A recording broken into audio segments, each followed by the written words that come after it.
Once upon a time, there was a wealthy man with two sons. The younger son, restless and full of ambition, grew tired of the quiet life on his father's estate. He dreamed of excitement, adventure, and living on his own terms. So one day, He boldly approached his father and said, Father. Give me my share of the inheritance now. I don't want to wait be you. The father, though heartbroken, agreed. he divided his wealth, and with pockets heavy with gold, the younger son set off to a distant land, imagining a life of endless parties and adventure. And that's exactly what he got at first. He lived lavishly, throwing extravagant parties, surrounded by so-called friends, indulging in every whim.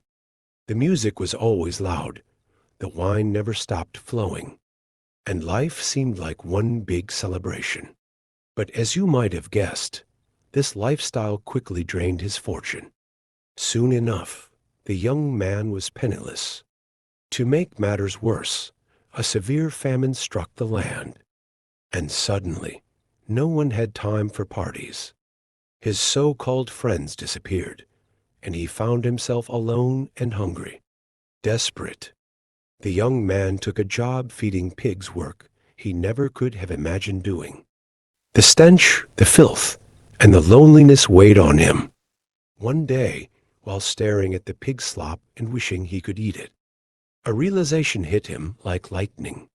Even my father's servants live better than this, he thought.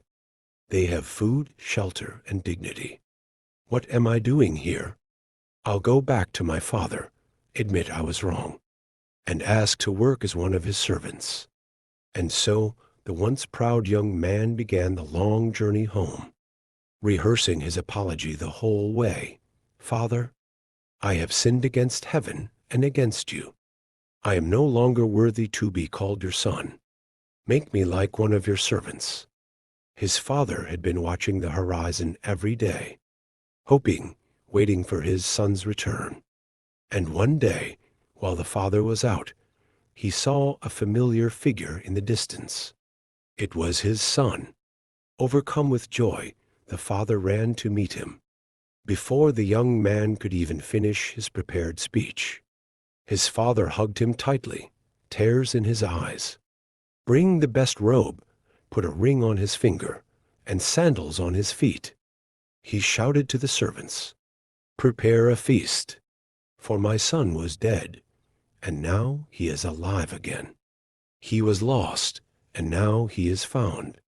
Meanwhile, the older brother, who had stayed home and worked diligently all these years, heard the music and laughter from the feast. He was furious.